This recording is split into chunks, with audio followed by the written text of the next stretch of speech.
أنا اسمي سعد صالح مقبل العريجي من أبناء مديرية الجميمة محافظة حجة. تم أخذي من قبل المشرف أبو صمود العريجي، وتم تدريبنا في صنعاء يودي بني حشيش، وأخذ دورة ثقافية كان يدونا فيها أفلام عن كيف نشأت يعني لبنان.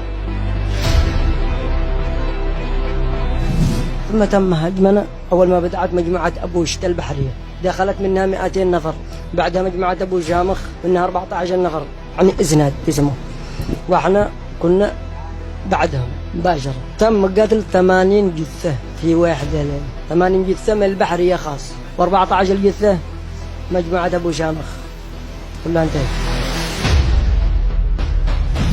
رجع تم هجومنا من الطينة على شكل مسار، يعني كل مجموعة 10 أنفار، يعني ميمنة وميسرة وقلب. استمرت العملية من الساعة 11 لما قدام الفجر هذه احنا وقت التسبيح. في الأخير قالوا لنا أصحاب صعدة، قالوا احنا قد انسحبنا، هلا بدكم تنسحبوا انسحبوا. حاولنا ننسحب بس إني طلعت الجنانة، بعض من أصحابنا انسحبوا، بعض جرحوا، بعض قتلوا، بعض يعني هكذا. تم حاسك يعني في هذه الليلة 94 نفر على رجع مخلوق.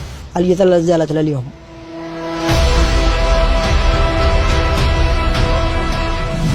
احنا مجموعة زنابي يعني للكرم والحجار قبلهم.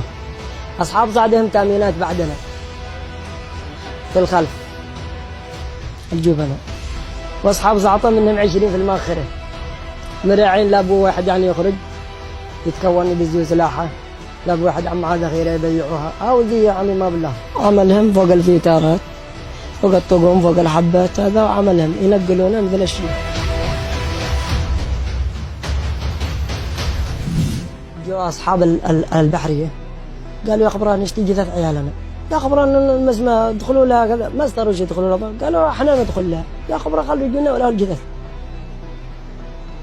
فرجعنا كذا، قلت لهم في سبيل الله كذا، ما استرنا ندخل لهم، يا خبران خلاص يعني بايلاقى ربهم با كذا من هذا، بايلاقى ربهم فيها تقاتلوا أمريكا وإسرائيل.